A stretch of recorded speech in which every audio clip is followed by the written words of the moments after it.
think of electricity, you think of Edison. When you think of radio, you think of Marconi. But there is one electrical genius who is nearly forgotten. A man who dreamed of giving the world an unlimited supply of energy. His name was Nikola Tesla, and he was the master of lightning. This is the story of a modern Prometheus who changed the world with electricity.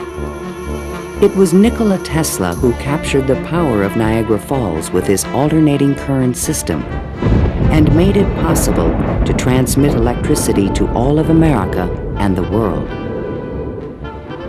It was Tesla who patented the technology for wireless communications that is used in all radio and television broadcasting.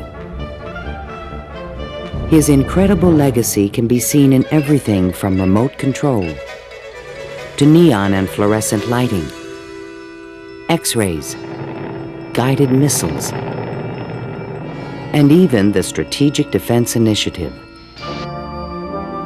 Yet somehow history has overlooked this remarkable man. He was a foreigner, an immigrant who arrived in America with only his dreams. A proud and sometimes arrogant man, he worked and locked horns with some of the most powerful people of his day. Thomas Edison, who resented his ideas. Guglielmo Marconi, who capitalized on his inventions.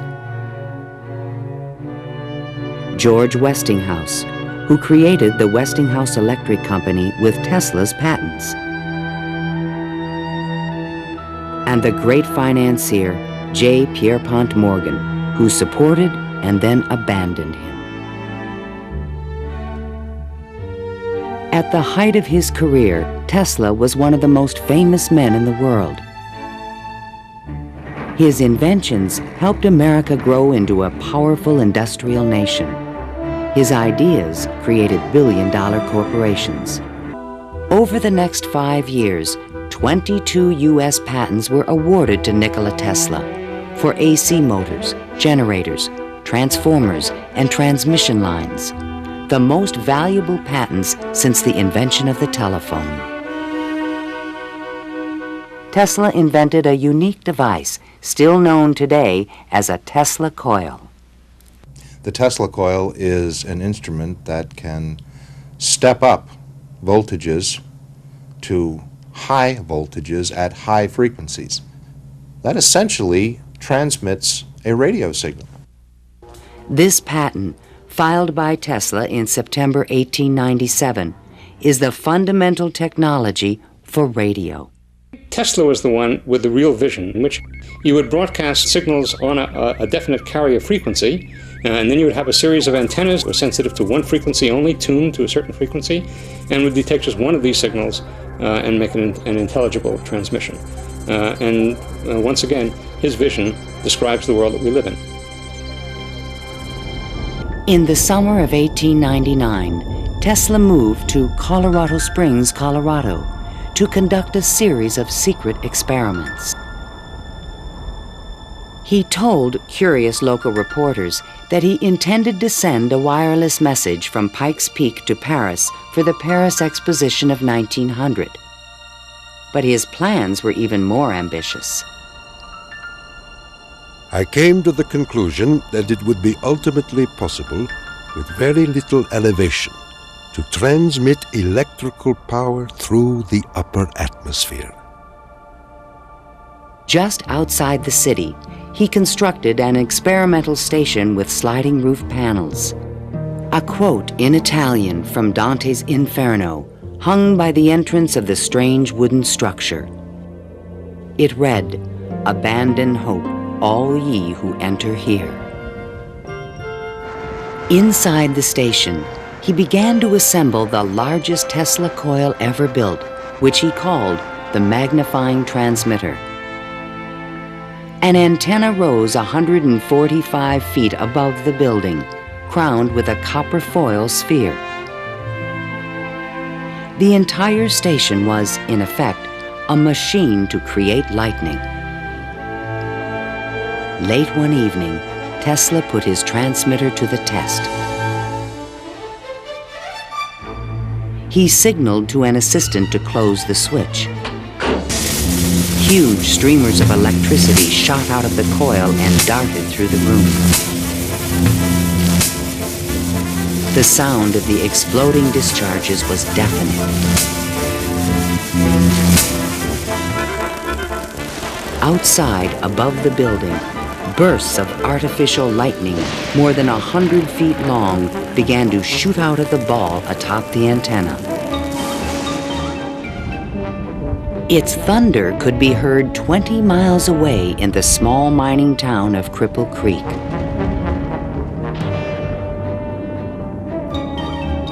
Suddenly, the lightning stopped, and the entire city of Colorado Springs was plunged into darkness. The experiment had set fire to and destroyed the local power company's generator. Residents were furious and began to fear this mysterious stranger. Undaunted, Tesla continued his wireless power experiments for 6 more months. The scientific man does not aim at an immediate result. He does not expect that his advanced ideas will be readily taken up.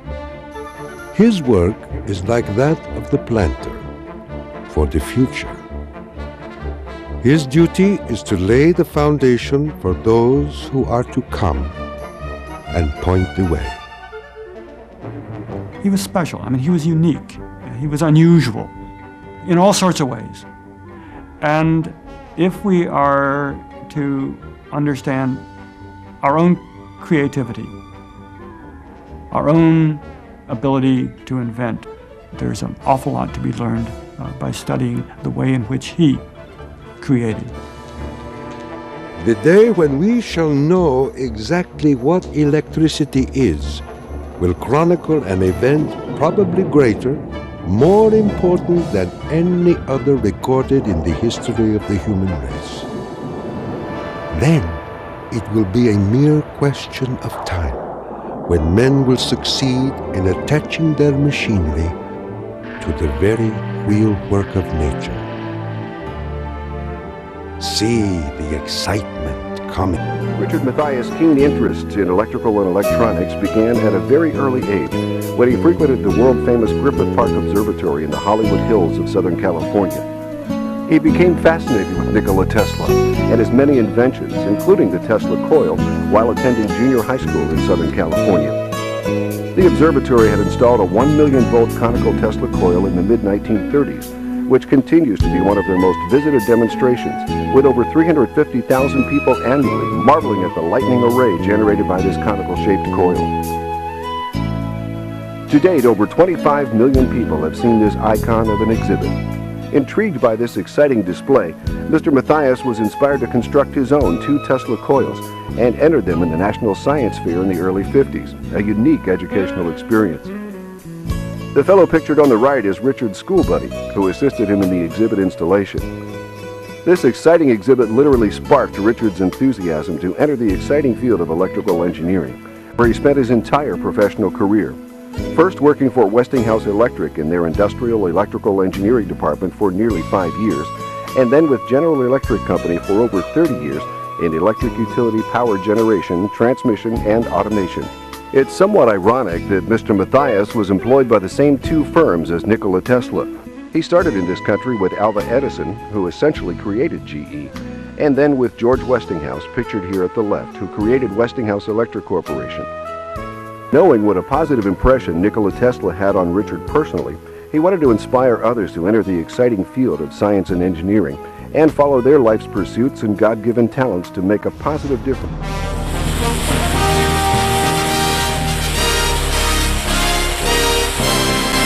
A what? A Tesla coil? Nikola Tesla was a great inventor and scientist. He's the guy that made electricity available to everybody. I thought Edison invented electricity. Edison was another inventor, and along with Tesla, he actually worked together for a while making generators. Tesla was interested in AC, but Edison preferred working with DC. This started the Great War of the Currents.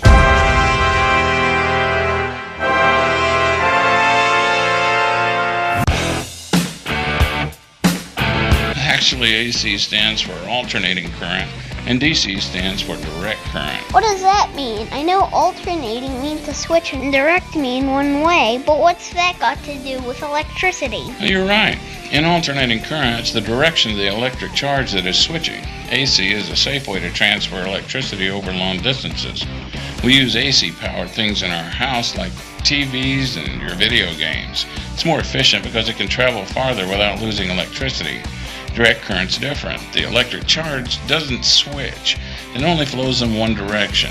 DC isn't very efficient. In fact, if direct current was used to power our homes, we'd have a large power plant every mile. But DC's still used today.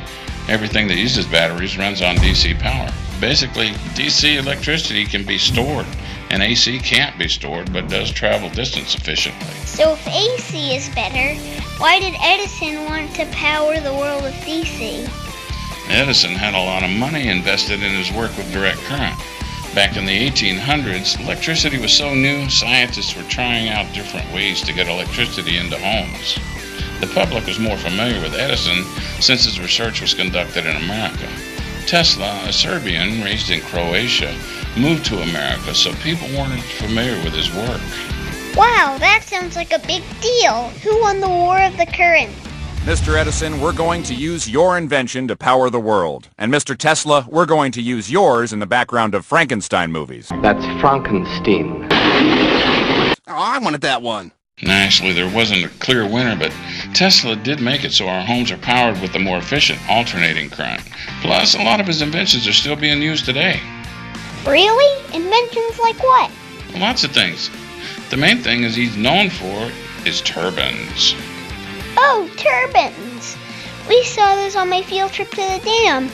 That's how water makes electricity, right? Yeah.